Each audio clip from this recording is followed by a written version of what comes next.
नमस्कार मित्रांनो, nursing notes Marathi चॅनलमध्ये तुम्हा सर्वांचं स्वागत आहे। आज आपण JNM फर्स्ट इयरसाठी बायोसायन्सचा पेपर बघूया। 2024चा पेपर आहे हा। त्यात आपण MCQ आणि फुल क्वेश्चन पण बघूया। शॉर्टमध्ये त्याचे आन्सर दिलेले आहे।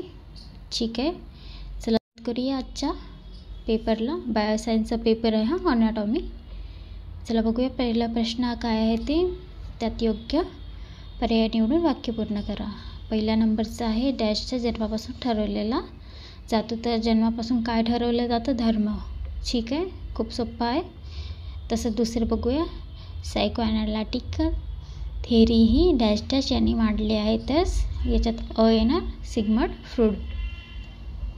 तसंच तिसरं बघा, डॅश डॅश या व्यतिरिक्त सर्व गरजा हा जैविक गरजा आहे। तर यात ड येणार। ठीक आहे, ड स्वअस्तित्वाची जाणीव। तसंच चौथं बघूया, प्रतिभासंपन्न व्यक्तिमत्वाचा बुद्ध्यांक हा डॅशच्या दरम्यान असतो। तर यात येणार 141 पुढे। तसेच 5 बघूया, भारतामध्ये डॅश डॅश हा मुख्य व्यवसाय आहे। तर मुख्य व्यवसाय आपला कुठला? शेती। ठीक आहे, भारताचा मुख्य व्यवसाय शेती आहे। तर पहिल्या याच्यात बघा, पहिल्या याच्यात धर्म, दुसऱ्या याच्यात पण अ येते, सिग्मंड फ्रूड। तिसऱ्या याच्यात बघा, स्वास्थ्याची जाणीव। तसंच चौथ्या याच्यात ब 141 पुढे आणि 5व्या याच्यात ड शेती। ठीक आहे, चला जोड्या लावू बघूया।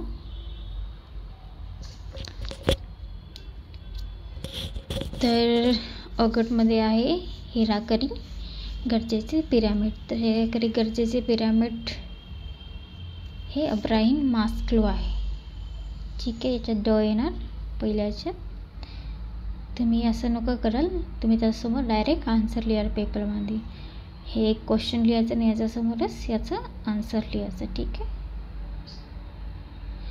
तसंच दुसरं आहे, समाजशास्त्राचे जनक कोण आहे? ऑगस्ट कामते। लक्षात ठेवा हा, क येणार। मनुष्य गुणधर्म, तर मनुष्याचा गुणधर्म आहे वाढवणे, वाढ विकास होणे।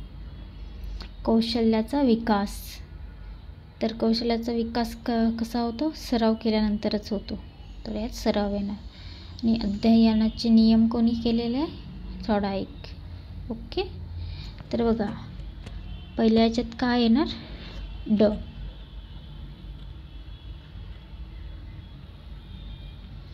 दुसऱ्या याच्यात येणार क, तिसऱ्या याच्यात अ, चौथ्या याच्यात येणार ई आणि 5व्या याच्यात येणार ब। तर हे झालं आपलं ड क अ ई ब। ठीक आहे, एवढं समजलं असेल। तसेच चुकी बरोबर बघूया। चला, 1 नंबरमध्ये कुटुंब हा समाजातील मूलभूत घटक आहे। तर बरोबर आहे हा। तसं दुसरं बघा, उत्तेजकाच्या उपस्थितीत चुकीचे आकलन होणे म्हणजेच अवास्तव भास। बरोबर आहे हे पण। तसंच तिसरं बघा, शांत मन ही अयशस्वी आयुष्याची गुरुकिल्ली आहे।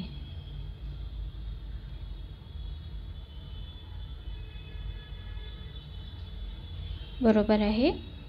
चौथं बघा, गर्दी हा प्राथमिक समूह आहे। चूक आहे, गर्दी हा प्राथमिक समूह नसतो। तसंच 5वं बघा, कौटुंबिक अंदाजपत्रक आवश्यक नसते।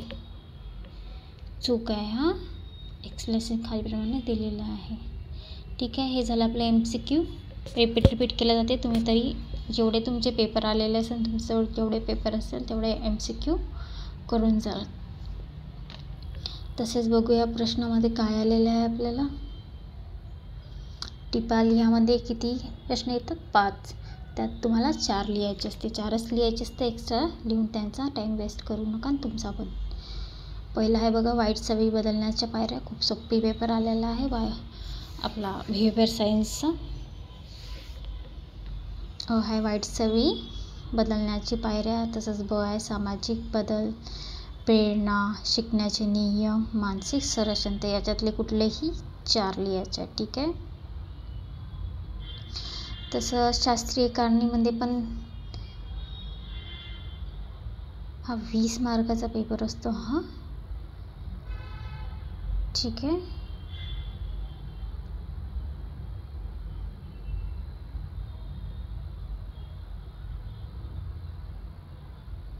कुठलेही 4 लिहायचं आहे.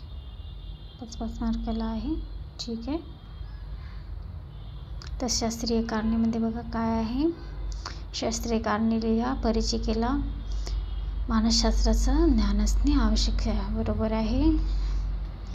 तसंच मनुष्य हा समाजशील प्राणी आहे. याची कारणे लिहायची. का आहे ते. परिचय मानसशास्त्राचे ज्ञान असणे आवश्यक आहे. का तर त्याचं कारण लिहायचं आहे तुम्हाला. ठीक आहे ना.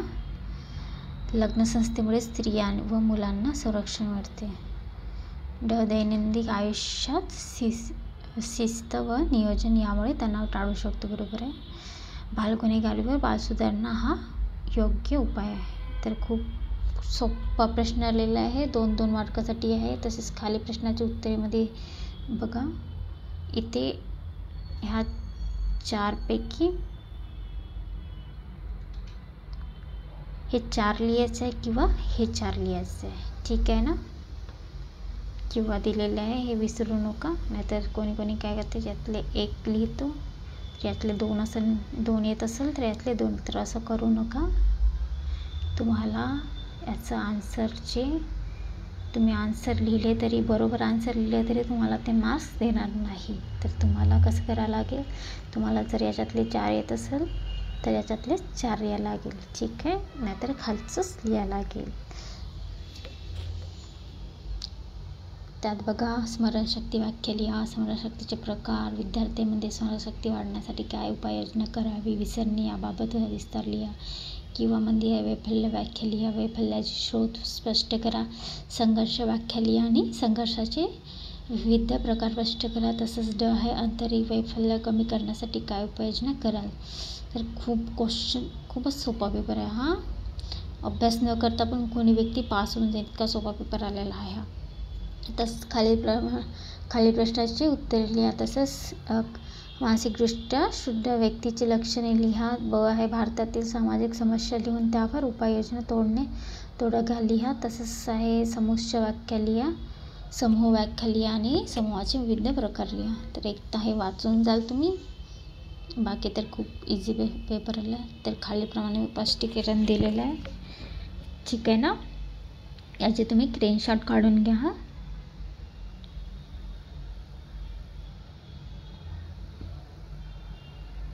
काही क्वेश्चन असल्यास कमेंट करून विचारा. आणि कुठल्या सब्जेक्टचे आणखीन तुम्हाला क्वेश्चन पेपर पाहिजे असेल असे सोडवून शॉर्टमध्ये वगैरे MCQ वगैरे तर कमेंट करा.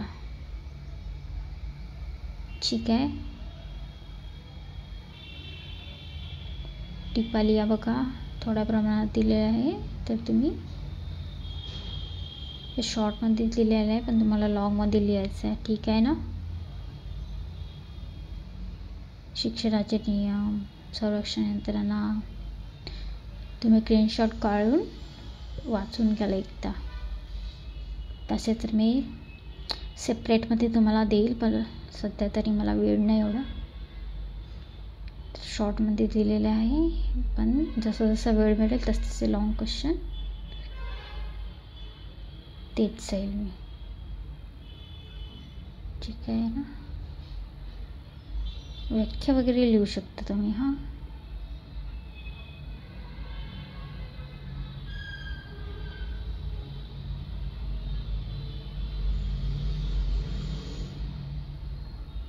व्हिडिओ आवडला असेल तर लाईक आणि शेअर करा. कमेंट करा काय क्वेश्चन असल्यास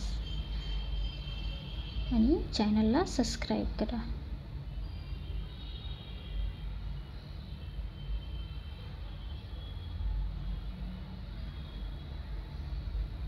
ठीक आहे. तर हे झालं तुमचे शॉर्ट क्वेश्चनचे आन्सर. शॉर्टमध्ये समजण्यासाठी दिलेले आहे हा पण तुम्हाला लॉंग याच्यातच लिहायचं आहे. एका क्वेश्चनचा आन्सर तुम्हाला 4 पेज तरी 4 नाही 4 तर 3 तरी विरतं लिहावंच लागेल.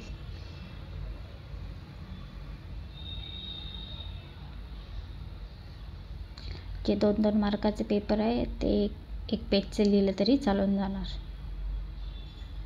कोणी कोणी खूप जास्त पेजेस लिहितात, पण काही अंदामध्ये चुकीचं घालायचं नाही पेपरमध्ये. चला तर मित्रांनो, धन्यवाद. सपोर्ट करत राहा, तरच मी आणखीन पेपर देत राहील.